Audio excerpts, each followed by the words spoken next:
नमस्कार, प्रणाम, हर हर महादेव, जय मारा कसरी मैया तेरी सदा जय हो जय हो जय हो। और मेरे YouTube चैनल दिव्य दर्शन दिनेश गोयल की तरफ से आप सभी को मैं प्रणाम करते हुए बहुत बहुत स्वागत करता हूँ। दोस्तों, आज एक ऐसा गीत है, गढ़वाली गीत है। आदरणीय नरेंद्र सिंह नेगी जी ने ये गीत गाया है और बहुत पुराना गीत है। जब कोई बेटी की शादी हो जाती थी और उस समय में गाय पाले हुए रहते थे। अभी भी गाय हैं, लेकिन उस समय की मैं बात कर रहा हूँ।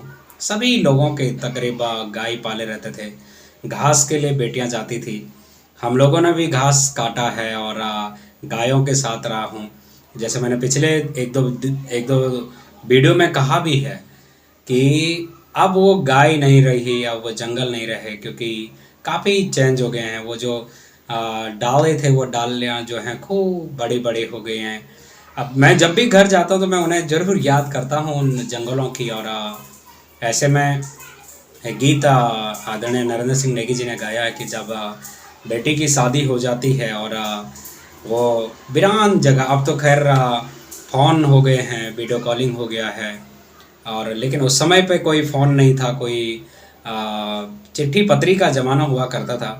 और अधिकांश यही होता था कि हर घर में गाय भैंस पाली रहती थी और वो बेटी जो है कि जंगल में जाती है और घास नहीं मिलता है और वो रोती है। और कई चीज़ें हैं कि जहाँ पर उनको अपने सास की डर रहती थी, क्योंकि उस समय ज़माना भी अलग था और घास नहीं मिल रहा है। तो वो बोल रही है कि अब इस गांव में, इस मुल्क में कभी अपनी बेटी को ना ब्याओ, शादियां ना कराओ। एक बेटी का दर्द होता है का, क्योंकि वो दगड़ों का साथ छूट जाता है। तो इस प्रकार से एक बहुत सुंदर गीत है और इस गीत को मैं सिर्फ गाने की मैं कोशिश करूँगा। और तो चलते हैं, एक बार गीत को सुन लेते हैं। कभी सेला पाखरे तो कभी तेल्या घाम, घासे नीच डाली माझी ये लोल्या डांडा माँ। कभी सेला पाखरे तो कभी तेल्या घाम, मैं तय की हरियाली डांडी धारू माँ दिखे दो, टपराणो रेंदू माजी आंसू नी थामे दो। कभी सेला पाखरे तो कभी तेल्या घाम, सासू की डरा को घासो भेलू भेलू जादू, रूमाख वे जांदी माजी दगुड़ो ने रेंदो। कभी सेला पाखरे तो कभी तेल्या घाम, ना कफूबास दयाख ना घुगुती घूर घूर के माद्यों रे बार माजी चखुला भी दूर दूर।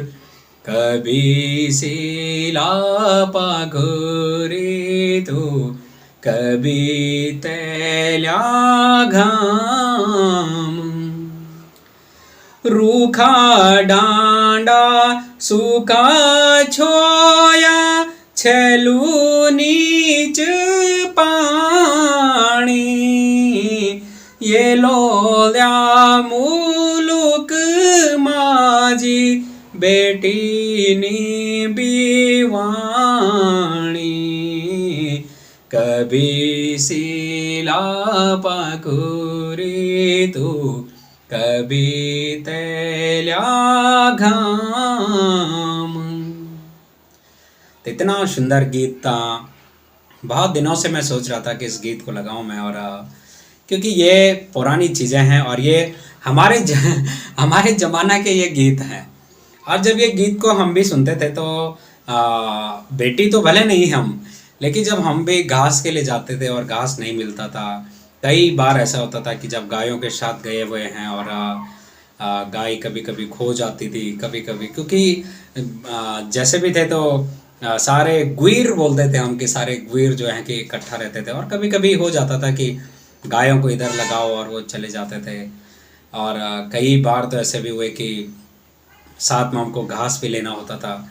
और कभी कभी तो ऐसा होता था कि हम एक आदमी सारे गायों को देखने वाला रहता था, और जितने भी हम गुइर जाते थे ना, यानी कि गायों के साथ जाने वाले लोग थे, वो लोग एक एक पूली यानी कि एक एक गट्ठी जो है हम लोगों के लिए लेके आते थे, और फिर हम लोग आते थे। और कभी कभी बहुत ज़्यादा बारिश गिर जाती थी, और वो हमें याद है कि वो गाय भी कभी कभी किरमोड़े के जो पेड़ होते हैं उन पे, पेड़ों के नीचे वहाँ पे छुप जाती थी। कभी कभी तो ढांडू पड़ जाता था, जिसको हमारे में तो गरवणी बोलते हैं, ढांडू बोलते हैं, वो जो होता है ना बर्फ़ के गोले जो पड़ते हैं ऊपर से, उसके हमारे में ढांडू बोलते हैं। हाँ, तो ये सारी यादें इस गीत में साझा की है और याद आते हैं। और ये तो एक बेटी के लिए था कि जब कोई भी चिट्ठी पत्री का ज़माना नहीं था, और साथ में कि तब वो बेटी गा रही है इस गीत को। तो बहुत सारी यादें बचपन की जुड़ी हुई हैं, और बाकी तो क्या है, आप सब लोगों के साथ में भी हैं। तो आप सभी को मैं प्रणाम करते हुए कहता हूँ, हर हर महादेव, जय माता दी। अगर आपको गीत अच्छा लगा हो तो ज़रूर इसे लाइक, कमेंट, एक छोटा सा कमेंट ज़रूर करें, ताकि आगे भी आप लोगों को ऐसे बहुत खुदेड़ गीत और भजनों को, जागरों को आप लोगों को सुनाई जाएगा। तो मिलते हैं एक और दिव्य दर्शन के साथ में। तब तक के लिए जय हिंद, जय भारत, जय उत्तराखंड, वंदे मातरम, जय श्री राम, जय माता दी, जय भोलेनाथ, हर हर महादेव।